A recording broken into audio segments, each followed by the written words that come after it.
Well, hello, folks. This is Troy Galloway, owner of Galloway Building Services, and we are really tickled that you have joined us on this fall presentation on what to do with your home. What we're going to be doing is we're going to be going through some different slides and just kind of talk about it and things that you need to get ready for your home. So right now, we're going to jump right in here, and we're going to start with roofing. And so what are we doing with our roofing? Let's crawl up on there, if it's possible, crawl up on top of your home, and we're going to take a look at some of these things. If it's not possible, maybe you got a drone, or maybe you got a friend with a drone, then that's a great way of getting up there to take a look at these things. So you can see what's happening. It's very important. We want to start on the roof and work our way down, because as naturally everything goes downhill, and so we don't want any of this water or damage or mold created during this part of the season of winter, or going in fall, going into winter. So let's just jump right in here, and we will start with our roofing shingles. So as you see right here on this is our ridge cap. Now that's where it's on the very peak of the home, and on our ridge cap, it's getting bent. So naturally, it's being bent over. So naturally, that creates a weak spot on our shingles. And, luckily, it's not getting a whole lot of water, not like the watershed that's on the rest of the roof. But it is a sure sign that we're pushing the envelope for needing to get some shingles. But you see, when you're looking at this here, we're looking at our shingles, you see the asphalt in it, you see the bare spots, you see the granular loss. These are what we're looking for. The reason I put a picture of the ridge instead of the balance of it is because this is a good picture to really show it. But this could happen anywhere. And actually, after heavy storms, sometimes we have tornadoes, we have hailstorms. They just take a beating on the roof, and our roofs just take a beating on this. And this is why we want to make sure that we're looking at this. And if you see this is one of the sure signs that we need to be taken care of. And like I say, we don't want to go into winter looking like this. So we want to make sure that this is taken care of. Now, we're going to talk about flashing. Now, this is a flashing on our chimney. Flashing, any flashing. The flashing is the metal pieces here. And so this is what we really want to make sure that you see that metal around that chimney right there. See how it's all opened up, and water can literally blow up underneath there. I was just telling some folks just the other day about a tornado. And because of the tornado, theirs wasn't even near to this extreme. I'm putting these more extreme ones in there. That way it kind of really exemplifies the very problem that we might have. But anytime that this flashing is not flush to the roof, this is a water leakage problem. When we had that tornado come through here recently, what happened is it wasn't near as bad as this. We call that apron flashing, but that flashing wasn't secured to the roof. But because of the atmospheric pressure inside the home versus outside, it literally sucked that water into the house and literally was up. Now, this was on a dormer, and it went up inside of the middle of the home. And so they got a leak inside of the middle of the home, where there really wasn't no reason at all, but that's how we should have a leak, but that's what happened. So that is very important that we get this secured. And now if you see any nails or anything like that that's rusting, you want to make sure that that's all taken care of also. So this is very important. Make sure you get your apron flashing. Also, too, this one here, we're going to talk about chimneys a little bit, but you see your mortar joints, the part between the brick. We're going to talk more about that later, but them also need to be sealed and remortared. We call it spot tuck pointing. You want to make sure that's all taken care of. So as we're looking at this at my chimney here that's coming up for my furnace, what I really am interested in is these are galvanized metal. And like I said, the top up there, that looks really good. Actually, that's aluminum alloy up there on top of it. But I really want to make sure that my chimney is not rusting out. All it takes to fix this is just some Rust-Oleum paint and clean your rust up and just paint it up. You don't want it to rust out. Right now, it's going to cost maybe $10 for a quart of Rust-Oleum paint, and you're probably going to throw most of the paint away because you don't even need a whole quart. But if you let that rust out, you're looking at spending, hundreds, if not depending on how far it goes down to the basement or wherever your furnace is at, your heating plant's at, it could cost thousands of dollars. So, hey, this is being proactive, and this is what this is all about, proactive. And so make sure that if it's rusted up, you take care of and you seal that all up. Very important. Here's a great example of that right there. You see how that rust is coming up there, and you see it's on the high side of the chimney. And the reason that is because naturally that's where our snow's sitting, and it's getting the most rain and the waterfall, but our snow is hitting that. Then you come down and you see our apron flashing right in through here. And on our apron flashing, you see how they got a little caulking on the nail. Now, this is secured, I'd say pretty good, but, I'd like to see it a little bit better. I'd like to, honestly, if I'm going to be nitpicky, and I am, I'm a building engineer and an inspector, so yeah, I'm nitpicky. But I'd like to see it sealed up underneath there with some clear silicone caulking underneath my apron flashing on the roof. But you see where the caulking is right here on our nail holes right here.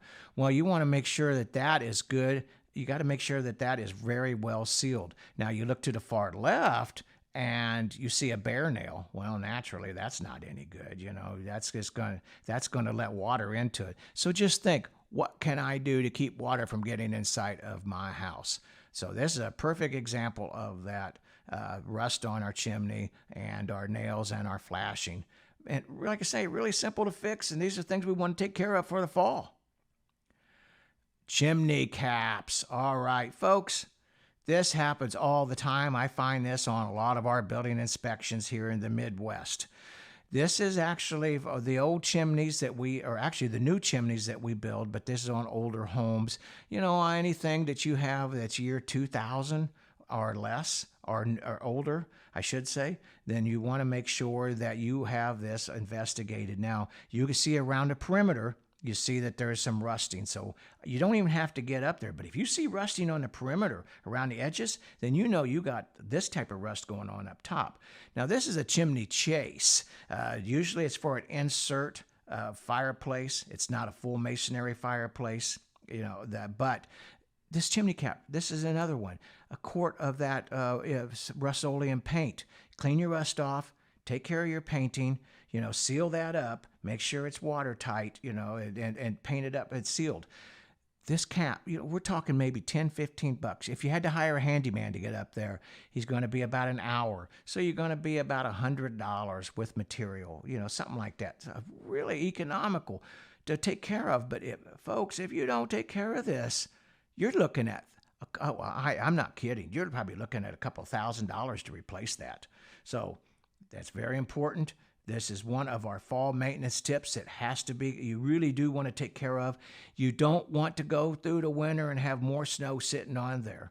And naturally, when you got your heat coming up from your bottom of your chase coming up, and then you got your cold, you're getting these two temperature contrasting, it's creating more of a problem, opens up pores, such as nail holes and such, and letting leaking coming in. You don't want your chimney chase, that wooden chase coming up and down, start getting rot. That you don't want that. That's big money. All right, now here's another one of our chimneys right here. Perfect example here. See how that rust is going around there like that? You want to make sure all of that rust is cleaned up. And this is just a good example of that very problem right there. All right, now we are on a masonry chimney right here. A masonry chimney means concrete, cinder blocks, brick or whatnot. And what I'm showing on this is what we call the crown.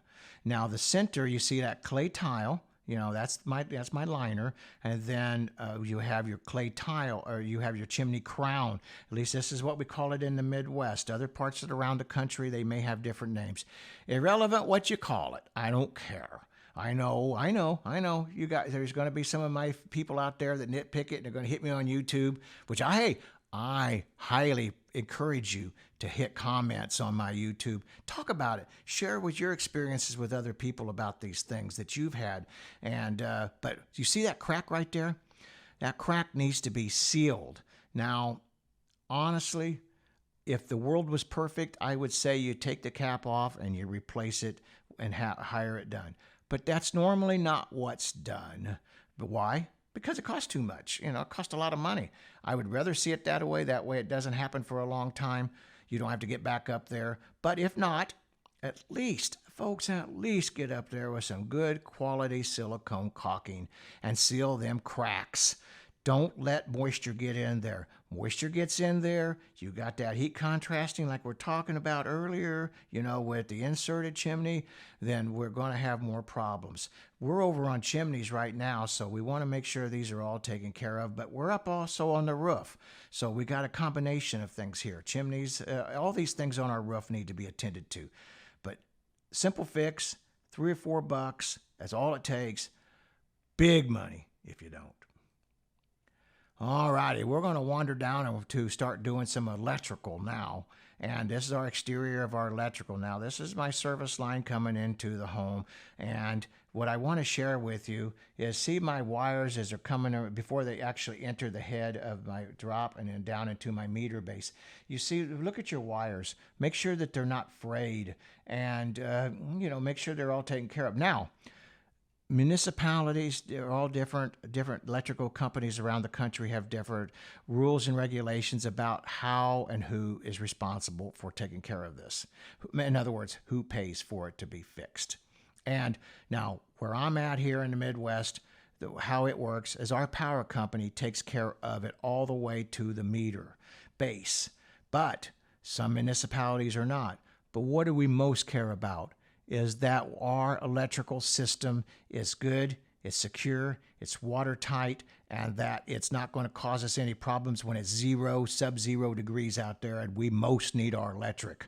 So if you see wiring fraying, not only is it a little bit dangerous, real dangerous when it gets a little lower, but that needs to be attended to. Now, you see how that drop is right there, how they got that loop? I've been asked a lot of times, how come we have that loop in there? Well, that loop is a drip edge, and it's kind of so as the water can't run back down inside of your meter base. So you want to make sure you have a little bit of a loop, and it's a code issue. And most home inspectors, they actually do know that, and that they'll call you on that. So if you're selling your home, you want to make sure this is taken care of too. But for fall, this is what we're making sure is taken care of. Very, very important. Very important. All right, there's a better picture of it right there. You see how that wire is fraying? And you can see the metal sheathing around it, the coating. So this needs to be attended to. Now, you see how that connection is with the black tape around it? That's common. We see that. So that has to be, and the other side, it doesn't have it. It's probably, I'm just these are pictures. It's been a while since I've been up there, but sometimes it's because of the type of the wiring. Maybe it's just because it's a neutral. I don't know what their thinking is on that, but that's what they're doing here. And apparently it passed whatever code inspections from the municipality, but you want to make sure that your wire is not fraying. And that was just a great picture to show that. Limbs and leaves and that kind of stuff we want taken off of our roof. Why do we want that off our roof? Well, because it just rubs our roof dry. It rubs our granular loss on it. It wears some shingles out. You get mold growing up there. And naturally, we sure don't want, them are tree limbs up there on it. We don't want our tree limbs falling down on top of it either. So, make sure that's taken care of and cleaned up. Now, a lot of municipalities, you have to have it 4 foot above the roof. So try to cut it 4 foot up. Why do they want 4 foot off the roof? In case it snows or you get ice storm, your limbs still won't be dragging on the roof. Now, I don't know anybody that actually gets up there and measures them, but truth is that's the concept. So however you do it, you got it. But make sure this gets taken care of now in the fall. And here's another great picture of the roof up here, and you see now this is not as bad, but still you want to get all that cleaned off. You want to get them brush cleaned off your roof. So we are on the wildlife section. Now, we all love our beautiful doves, but this is for birds, doves, animals, any kind of critters, squirrels and whatnot. And you want to make sure we get our, I myself. Now, actually, this one was, me and the customer, we was talking about this, is that we love our doves, we love our birds, and it is absolutely an awesome phenomenon to enjoy watching them raise their babies. But they're not really helping our home out any. So after they're done, get rid of the nest. make sure that they're taken care of. Now, see that the nest is removed. Here's a great picture of Mama and her babies. Do you see her babies in there? I just thought that was such an awesome picture. You know, I ought to blow that one up and use that one for advertising or something, because I just love that. Mama and her babies. Mama was so proud. So, but you also want to make sure that you take care of, you know, if you got squirrels getting into your house. And we're going to talk about wildlife. Actually, what we're going to probably do is come back and do some more videos specifically for some of these issues. But we're going to move into now gutters. Let's talk about our gutters, because folks, as much as that other business is important up there, we want to make sure that we take care of our gutters and our drainage system. Now, you see how this gutter is holding water. Now, think about this. That gutter's clogged. Our downspouts are probably clogged. Fall, we're getting our leaves dropping, and it's causing a lot of trouble of clogging up our gutters. Now, this one's full.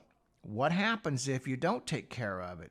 That water freezes naturally, and when it does, we call them ice dams, and that water will go right up your shingles, and it'll literally rot out your wood underneath your shingles, and it goes up inside. It goes down inside your walls. If it's a masonry house, it could crack your walls. If it's wood, it could have mold and such growing inside of it. So make sure that you take care of these gutters and your downspouts. Say right here, this is a great picture now. This is a fall picture. Look at all them leaves in there. A great compost material, but it's not worth a darn for what we're doing for this. You know, so you want to make sure that these are a perfect example of getting them cleaned out. Oh, look at oh my stars, look at this one here. And you see that I got bad shingles, you know, and then I got this happening down here with all these leaves. Wow, you know. We could talk about that shed roof over the porch. That's another story. But right now, let's talk about making sure we don't have this ice damming. So you think, well, I don't get a lot of water in there. No, folks, you're going to have more water in this than you would if it was just clean and water in it, because that leaves are going to hold that moisture. And then that cold just sucks that moisture right out and right up into your house. And we'll talk more about that in another show, a presentation. But that's a great one to take a look at. So now let's look at our downspout connections to our underground drains. Okay, what I want you to do is that you're not going to be able to really tell by visually looking at this until you got a problem. Is my underground drain clogged? What happens to underground drains? Why do they get clogged? Well, they get leaves in there, they get debris in there, we get rabbits in there, we get wildlife growing inside of our our underground drains. So what I want you to do this fall, I want you to get out there and take a look and take a garden hose. Stick your garden hose down there and turn it on and see if the water drains out of it properly. If it doesn't, there are companies that could pressurize that out of that water, pressurize water through that and blow out that underground drain. So, drain pipe. And you make sure it's taken care of now, it's going to be ready for you come spring when you get the spring rains. So you're going to be win, win, win. All righty, well, let's start moving over to windows now. Windows. Wow, look at this. Not only is this one heck of a crappy job done by a siding installer who should be fired, somebody should have hired me to come do the inspection of the construction. We do construction inspections all the time, and this is why. You see this? This is poor craftsmanship. And so water has been sitting on there, and it's been deteriorating. What's happening is you're letting moisture in your home. It's rotting it out. Now's the time to take care of it. You don't want moisture in your home. You don't want mold in your home. And anything like this is also letting energy out of your home. So take care of this. However it has to be done, get a good contractor. He'll help guide you on what needs to be done. Or you can reach out to us and on the comment section of our videos, of this video here. And I talk to folks all around the country all the time on different things like this, on how to correct it. Very important. See this right here up underneath the window. See how that there, the caulking is? And on our caulking is shrinking up, which is common. It's really common, and it's letting moisture inside of there.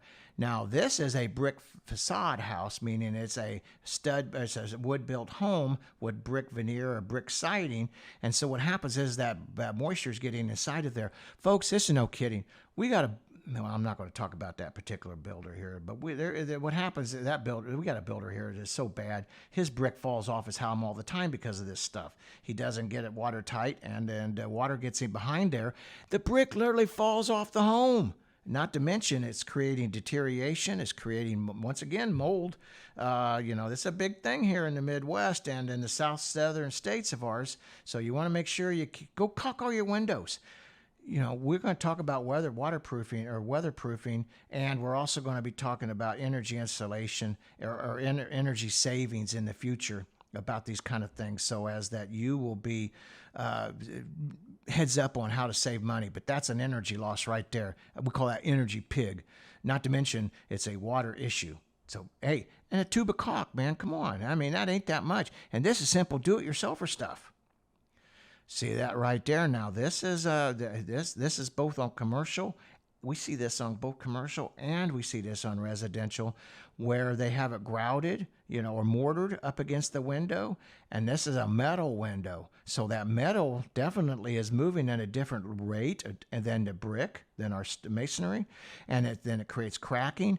Well, now I have other pictures of further on about the problems, but this created a monster problem inside the building. So these are things that we want to make sure that taken care of. And so want to make sure. Now we're going to go one more last. Oh my stars, look at that. This is when it's got too far out. This is what happens if you don't take care of it. This is going to cost you some money. Don't let it get here. Too late. So that's sad. I don't even know what to say about that. It's sad. But okay, we're going to move over to siding now, because this is something that we need to be attending to. Now, this is a picture of vinyl siding. Vinyl siding has a tendency. We hang siding. We don't nail siding up. Yeah, you nail it. But actually what we're doing is hanging it. And vinyl siding is supposed to be loose. It's supposed to be able to move because of the temperature. It moves back and forth. And in the summertime, it swells up. And in the wintertime, it shrinks up. Well, if it's loose, you can see right here you got a problem. And you can see right here it's really not doing a whole lot but causing more issues. So there is ways, and we're going to talk about some of that as we go along in some other programs here. But this is what we want to make sure we take care of. Make sure that we are taking care of these kind of loose siding issues. And vinyl is our big enemy. Vinyl siding is great siding, but the enemy of it is improperly installed. And that's what happened here. They got it too. They didn't allow enough expansion, and this happened. Okay, it happened. Too bad now. Now it's time we make sure it's corrected before wintertime. Ew, the devil of the weed eater. This is one of the big complaints we get when we actually pay for people to come mow our yards. And a lot of times these folks, heck, they're doing their very best. They don't make a lot of money. They're rock and rolling. They're trying to get their job done so they get to the next one. And them weed eaters on this vinyl siding, they're the devil of the siding. And they did just destroy it. So you want to make sure that you have you look for this. If you can, I would love to see you replace that siding. But if you can't, at least seal it up. Keep the moisture from getting inside of it.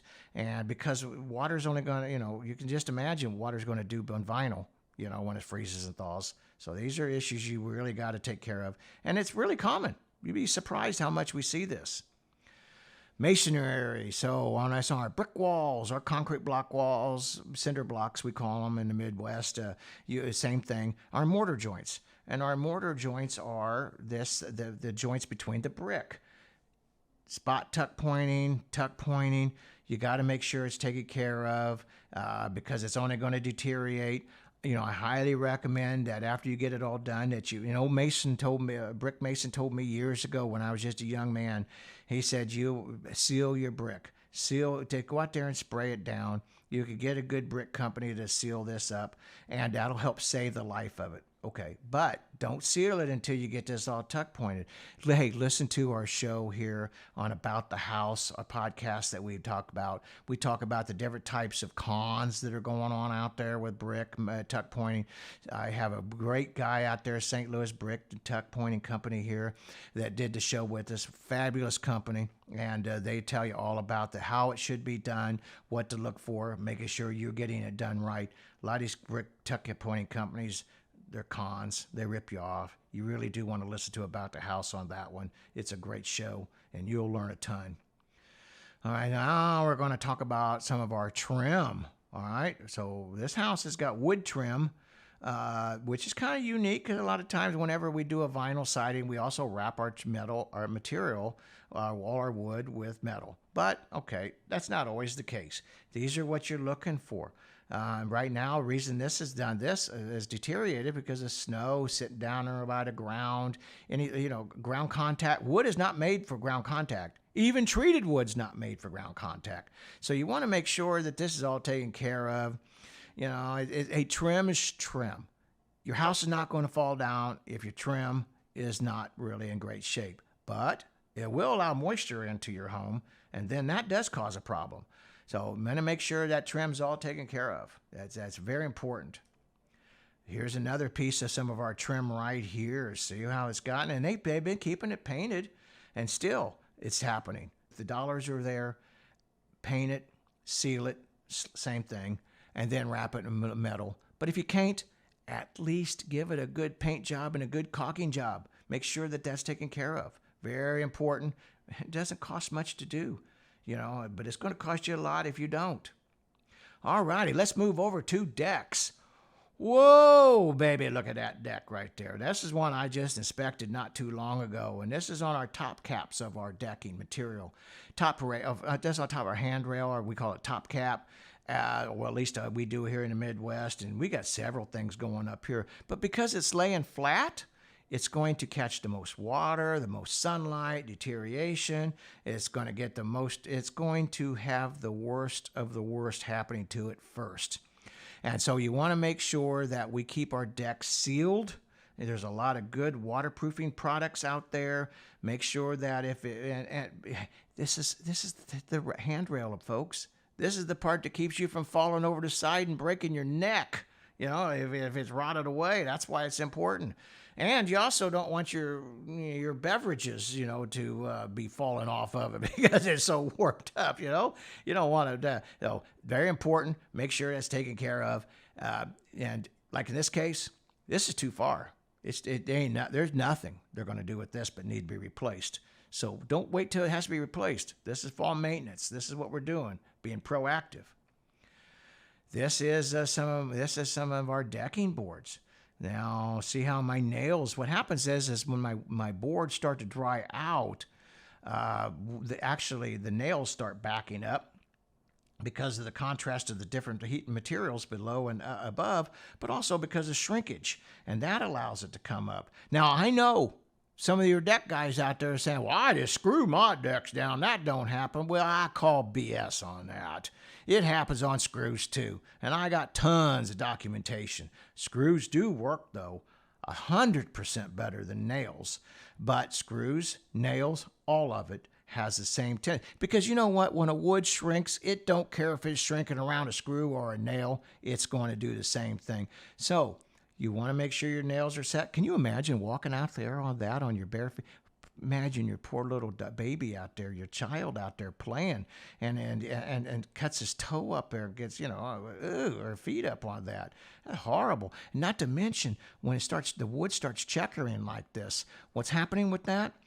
This treated wood, the chemicals in it, it really is a horrible irritant upon the feet. Or anything that it scratches, it gets into the body.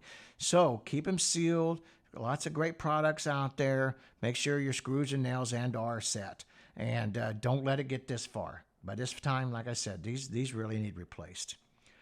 Now we're going to talk about our fasteners. I'm down there on my band board. I'm down there on my floor joist. Now this is a band board. See my bolts right here? This is showing me When I see my bolts like this showing me, well, of course, this is a great example of not being, we don't have any kind of flashing above it. Back in the old days, hey, folks, I'm an older guy. I've built thousands of decks. I'm probably guilty of not flashing thousands of decks because we didn't know the problems of that back when I first started that these was going to happen. But this is what happened. But this is what happens. Our material, our fasteners, they start rusting out. Now, if you see this kind of rust on the outside of the board, can you imagine how bad it's rusted out on the inside? And this is what happens, and your decks will fall, literally fall. It happens every year, people getting hurt with falling from decks damage. So you want to flash it, check your bolts. You know, if you think you need to replace them, fine. But if nothing else, just be heads up on it, you know, and just watch them, you know, and see how you are. Make sure you stay safe. Stay safe. That's the key. All right. Now, see this here? This is a joist hanger. And you see now my joist hanger. Now, what's happened with this one is that when back in the early 2000s, we had our treated wood had a changeover from the type of treatment that they made waterproof. And then a lot of our materials was not the right type. They wasn't compatible to this new type of treated wood. And same with the bolts too. You know, they're supposed to be now we got a double dip galvanized and some other types of materials that are out there designed specifically for this new wood. But if you got an older deck and you got some older problems, or even if you just do have a newer deck, these are what you want to look at. You don't want these to rusting out. And they'll rust away. They'll just disappear. Here's another picture of a handrail. Oh, wow. You know, I don't even know what to say about that. No, that's just horrible. Now we're down here on our post. Look at that base post. Now, this is at the bottom of my support post. And it's the right anchor and everything. But because code says we would like to see it 6 to 8 inches above grade, so snow and water and stuff won't sit around on our post. That's one of the reasons these deteriorate so badly. You want it lifted up. Okay, so you don't have it that way. Well, what do? We make sure that we keep it well sealed. We keep that, we seal around our galvanized post anchors. Now, this one here is a combination of sitting on the ground and not being elevated for snow and ice and water. It's also because of the type of wood that was being used at the time, and it was the wrong type of material for this particular wood. It's an older deck. But can you imagine the safety of that? Do you think that actually is doing much? I don't think I'd want my children up on something like this. So we're going to move over here to porches and patio a little bit here, and we're going to talk about washout. So you see how that is on up underneath there, underneath my porch slab there. We got it on patios. We got it on our front porches. Now what happens is you know, number one, this is a spot that animals crawl up into. So you want to make sure we seal them up. And, you know, a great tip. If you don't learn nothing else from this video but this tip right here, this is going to be well worth your time listening to this video, is that you just take, we call it Sackcrete, Quickcrete. It's dry concrete mix, cement concrete mix, and just stick it back up in that hole dry. Just stick it in there dry. Concrete dries very, very hard when you put it in dry and let it slowly get wet from regular moisture, condensation, and that will make it so that animals will not be able to eat through it. You will not get any wash out. You won't, folks, I've seen skunks underneath these things, families of skunks, snakes, termites. That's not going to stop termites. That's a different story. But snakes, skunks, termites, everything gets up underneath there. But if you stuff that concrete, that dry mix in there, like I said, not only is it making it so the animals or the critters can't get into it anymore, what it's also going to do is help support it. Great tip. Great tip. I mean, a bag of $3.50 would fix that. That's all it takes. And if that washes out really bad, well, mud jack is going to cost you a few $100. Replacing that pad after it falls and breaks could cost you $1,000 or more. Alrighty, so here we go into some of our other type of weatherproofing on our plumbing, exterior plumbing. See here, and I got a couple of things happening with this one here. Number one, now this is not a frost-free hose spigot. But I recommend it frost-free or not. Frost-free, absolutely, you got to get that water garden hose off of there before it starts to freeze. I talk about that on a lot of our other videos out there, and so you could go back and check our Galloway Building Services and check out some of our videos, and I talk more about the anatomy, easy for me to say, of how these spigots actually work. But you don't want that to freeze and thaw in there. You also see how my plumbing line goes into the foundation. You want to make sure that's sealed around that so as that you don't have any moisture getting in there, critters getting in there, bees, bugs, mice getting into your home in through these things, and they crawl right in through it. You want to make sure that's taken care of. So 2 things. You seal that around, your protrusions going into the home. Actually, you should seal all your protrusions coming in and out of your home. Hose bibs, garden hoses, or your HVAC, or your electrical lines, all of that needs to be sealed. But garden hoses need to be taken off for the winter. So start thinking about it right now. It's time. The number one reason houses catch a fire. See that lint? This is what I'm told by the fire department. The fire says that number one reason houses catch a fire is lint in our dryer traps. Go out there and check it. Make sure that you don't have this.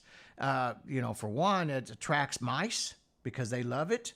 They love to make nest out of it. But this is it's so flammable. Just the slightest little spark, poof, your house is badly on fire. As a matter of fact, we even do a video on this, how you can take your lint out. We put them in toilet paper rolls, and we use them for fire starters. That says how flammable this stuff is at. It's just that bad. So you make sure your dryer vents are cleaned out. Very, very important. Doors.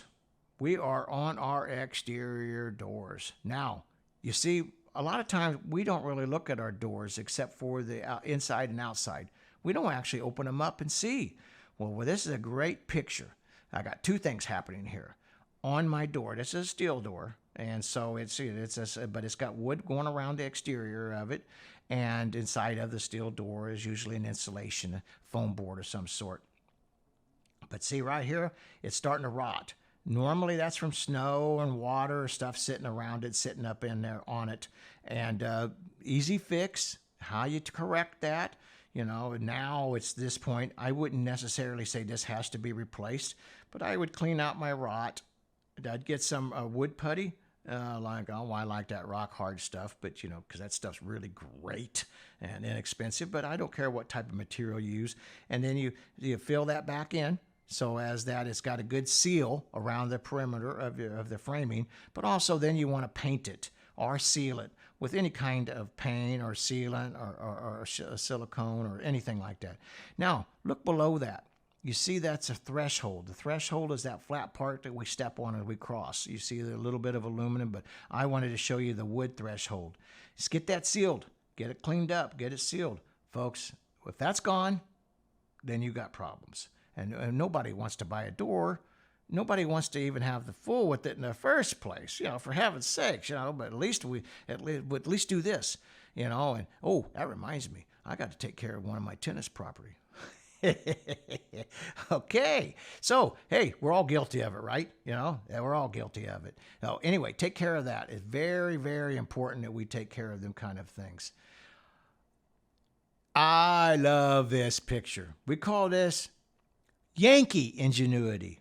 Now, my folks in the northern states, maybe when they listen to this, they call this Confederate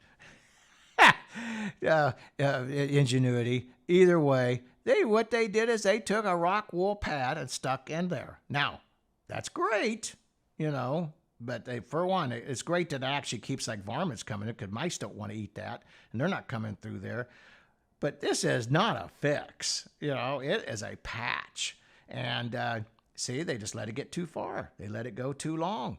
And this is, I don't know what to say. Sometimes I see some of this stuff. I just laugh every time I see it. It is hilarious. All right, so here we go here. Now, this is a different type of a door framing, but you see the same concept and you see the deterioration. I think our point's getting made here that you want to make sure this is all sealed and you're taken care of. This is actually, this here, this is around windows and doors. Doesn't make any difference. Actually, I'm looking at this. This might even just be a door, but it's the same, or window, but it's the same concept, and especially on masonry homes, where we buck frame out our windows. And so you want to make sure that any kind of water or anything, all this is sealed up. Going to save you a ton of money, folks. Ton of money. All righty. So looky here. Now, here's a good one here. We're trying to get out ahead. We see a little paint peeling. Well, that says I got some issues. Take care of it. Take care of it now, and it's going to save you a lot of money and time. Little putty, a little paint, takes care of it, and to save. And this is a good indication. Next year, I come back and don't look, and this is not corrected. We might be having one of these goofy pictures that we got out here, and we'll be highlighting them. So, them are very important things. Now we're going to move on down to foundations. So you notice how we took from the top to the bottom on purpose, because that's how I'd like to see us try to take care of these things if possible. Because if you don't take care of the roof, the foundation and all this is going to keep on deteriorating. This is an old stone and mortar foundation. We see this on a lot of our older homes. This application could also be used on some of our, our fireplaces that we have. Anything like this, this more that we have to take care of, and our stone homes. But we're basically looking at a foundation because it's closest to the ground. And it just needs to be, all it needs to be is mortared and waterproofed and taken care of. Now, if it's this bad on the outside, go downstairs, look in your basement, probably this bad downstairs. But without that mortar, the mortar is the part that goes in between the stones. That's the glue that holds it together. You deteriorate your glue, then I don't think I have to tell you what's going to happen. It's not good. And but except for stonemasons, they'll love it. They'll make a ton of money off of you. But for a few bucks, you can just keep them unemployed off your home. Let them go to the neighbors. Look at this. Look at this one. Now, see that right there? That steel I-beam. That is the support beam going through your home. There's a few things happening when this happens. And sometimes what it is that steel I-beam literally moves. And if your beam pocket in your poured concrete foundation is too thin, it will crack it out and then it'll be exposed. So the only thing you could really do with this is I want you to put some Rust-Oleum on that steel, waterproof that steel, and then you're going to put over a patch, some hydraulic cement or something over that patch to patch that. And then watch it to see if you next year, over the course of time, and then see if it keeps cracking or you see any movement of that steel beam. If you do see movement of the steel beam, call us. We have structural engineers that work in our company. They'll come over there. I'm a building engineer, but we also have structural engineers that do take care of this, and they'll tell you exactly what needs to be done to correct it. That means you got other problems. But in this case, this is what happens. Now, sometimes all it is just no more that my beam pocket that's on the outside of my beam pocket. The exterior of it is just a little bit thinner than we'd like to see it. My steel beam is probably maybe a little bit longer than it should have been, and the carpenters on the job had to do some grinding on that pocket, and then that created a weak spot, and then it cracked. So it maybe had an internal fracture. So these are things that we want to make sure that you are looking for. And this, honestly, this happens more often than you ever think. Cinder blocks. And see how this is? We're talking about the moisture. We're talking about things. If you didn't get them waterproof like we talked about, you don't see that taken care of, like we've been mentioning already, the mortar joints. See, now this one's moving. It's not only them cinder blocks literally have moved, and they'll get down inside of there and crack them all the way out. You got to get that mortared. First get it waterproofed from above, because you got water coming in from above. Probably. If not, you got moisture sitting around the side of it. You've got to get it waterproofed. And then you take care of the rest. All right, now we're going to wander out to our driveways and sidewalks. See right here, what happens is in our driveways and sidewalks, we have our joints. We have expansion joints, and them cracks, them intentional straight cracks that are going on in there. Them expansion joints are intentional. Okay, they're made so as our concrete on our sidewalks, on our driveways move, that they have movement room. Sometimes in the older home, we used to use wood. Sometimes they used a tar board. Sometimes they use a foam backing board. But whatever you use, it will deteriorate and it will crack and it will get moisture inside of it. So we have a self-leveling mortar concrete, it comes in a caulking tube, and you go right down to your local hardware store or a big box lumber yard, and you can buy different products. It's self-leveling, goes in a caulking gun, and it takes good care of that. Seal this every winter, or go out in every winter before or fall before winter. Make sure it's taken care of, or your driveway will look like this. This driveway is going to cost these people several $1,000s. And all they had to do is spend a few, maybe 10, 15 bucks on some of that, some of the concrete, sealant and a joint sealer, and put it in there. Now, if your joints are really, really thick, we're going to do videos on this. We're going to talk more about this as we go along on different programs. But for fall maintenance, you can get, if it's really thick and it's too thick for your self-leveling mix to your caulk go inside of there, then you got a foam backer. You stick it in there. You could stick anything into it, just to hold it so as it stays and seals it. What I love about that stuff is it's elastic, so it moves back and forth as your concrete moves. So that's very important. It'd save you a ton of money. All right, now we're on our asphalt driveways. And on our asphalt blacktop, driveways, you want to make sure that our cracks are all sealed. And we got crack sealer for asphalt, and you also want to put a sealant layer over the whole thing. First, fill your cracks, then you want to take care of sealing the total thing. And while there again, beware of the people that come around and do these for dirt cheap, because what they do is they'll water that their blacktop material down so thin that it looks pretty today, and next year it's gone. It should last you for a couple of years, 2 or 3 years or more, depending on the quality of material. And even more so, how you attended to the cracks, making sure that they're all sealed tight. Now, you see, they've already had to replace part of this driveway. And now, some of this driveway, part of this driveway, as you can see with this cracking going on that hole, there's not much you're going to do with this. No, it's just too bad now. And for a few bucks, could have saved them a ton of money. Air conditioners. Everybody got an air conditioner anymore outside their homes. And so once you get out there, this actually for the fall, you're not going to be using your air conditioner, but this is a great time to actually see the leaves and the vegetation that's growing around it. Cut them off your AC units. It's going to be the life of your AC units. Hey, we also did one with Ramsey Heating and Air on our podcast About the House. Hey, go check out About the House. We got tons of great shows out there. But Jim Ramsey was talking about how dogs have a tendency of peeing on them and rusting them out. See if your coils look like they got some deterioration, rot going on. Dog urine is pretty tough. He says it's pretty common. And since he brought it to my attention, we see it more often than we want to. Now, you see that siding behind it. That siding's all warped up. That's a different subject. At least it's still working, just ugly. Normally that's from heat, but there's some other things that we'll talk about that in another show. But make sure your vegetation is cut back off of there. You want that to breathe. We all love our utility companies. We just don't love giving them a dime more than they need. They already make plenty of money. So we don't need that. So take care of it and save you a ton of money. Our outdoor lighting. This is a great time to take care of any of our outdoor lighting. And some of our old light lamps out there, so a lot of them are actually don't even work anymore. Some of them are gas, some of them are electric.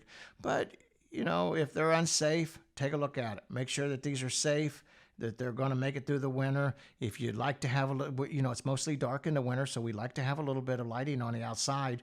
And we're not going to be out there fooling with it when it's zero. So now's the time to take care of it, right now in the fall. right now, and check your light bulbs. Now, this is a dust, dawn, and a motion detector one, so this is a combination one. You want to make sure your light bulbs are all taken care of, changed out. Now's the time to do it. Make sure we got our dust webs and stuff off of our motion sensors so as that they're not automatically going off. These have a tendency actually to wear out and just turn on and stay on, especially if they're not attended to and they got a lot of dust. Now we got some really fabulous LED spotlights that we could put in there. You know, so if you got a light bulb turned off, it is burnt out, replace it with a great LED light. Save you a ton of money on your electric bill, and it's going to last you a heck of a lot longer. Great thing. So anyway, folks, this is I know I give you a lot of different tips on here, a lot of different things happening, and I know it's hard to get them all done, but you just take this show, watch, listen to it, review it, go back over it several times, keep it for for every year, so you can kind of just review it every year. Hey, what do I need to do? What didn't I do last year? What am I got to do this year? So you are not having to support somebody else's children going to college. You got your own kids needs that money to go to school. You don't need to spend that money, and you're just being proactive. So, hey, and if you have questions, I really do encourage you. Please hit the comment section down here and put your thoughts, put your experiences. We encourage feedback, and everybody learns from each other, and that's what we encourage here. And hit like and subscribe. Follow us on our YouTube. Follow us on Rumble, Instagram, Facebook. And this way you will be up to date on all of the newest videos that we put out. We put them out 2 to 3 times a week constantly. So you will be up to date, and you get to watch some of the educational ones, and you get to watch the really goofy ones that are all, they're my favorite ones, the goofy ones you'll love. Thank you, folks, for listening. This is Troy Galloway, owner of Galloway Building Services, on fall maintenance tips. Please, if you have any questions, give us a call. 314-520-6655.